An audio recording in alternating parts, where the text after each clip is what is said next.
Hi beautiful people, thank you for tuning in. My name is Lucy and today we are going to talk about rowan berries. It's from rowan tree, or it's also known as mountain ash. And before I start, I'm gonna make some fruit leathers. It's really like tart and acidic, so it's not pleasant on its own. You definitely need to pair it with something sweet.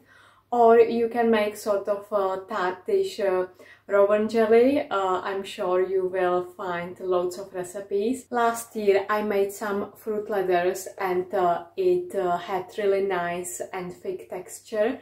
So this year I'm gonna make it again. I've got some wild apples as well, and I'm gonna pair it with some dates.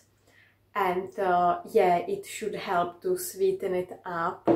So this is just a quick tip from me. If you come across rowan berries, you need to cook them. You need to cook them properly, because like with elderberries, if you eat them raw, it can really upset your stomach, and you shouldn't really eat the seeds without cooking either.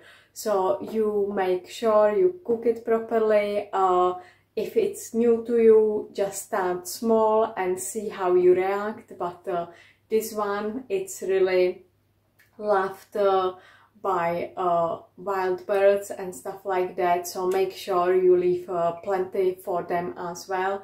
Just take a little and yes, have a little go. You can check in the link above how I made another fruit leathers from different fruit. I'm just gonna cook it with apples and dates. I'm gonna taste it and really amend the amount of dates.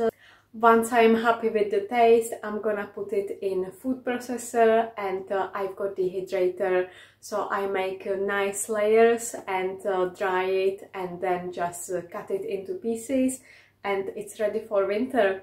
I like to adding this to porridge, or I just eat it straight away. Just let it melt on your tongue and it's amazing. And here we are, fruit leather making in progress. And I also added some date sugar. And let me know in the comments below what you make with rowan berries, and if you've got any super recipe to share, yes, definitely share it. And this is the final result. As you can see, I've got bits and bobs in there. It's not completely smooth. If you like completely smooth, you can put it through sieve before drying. And I am cutting them into little squares, and I'm gonna keep it in mason jar for later on. I hope it inspires you. Happy foraging, happy cooking. Thank you so much for watching. Don't forget to hit the like button. Subscribe now if you haven't done so. Share with your friends and family. Spread some love. Stay amazing. And that's all from me.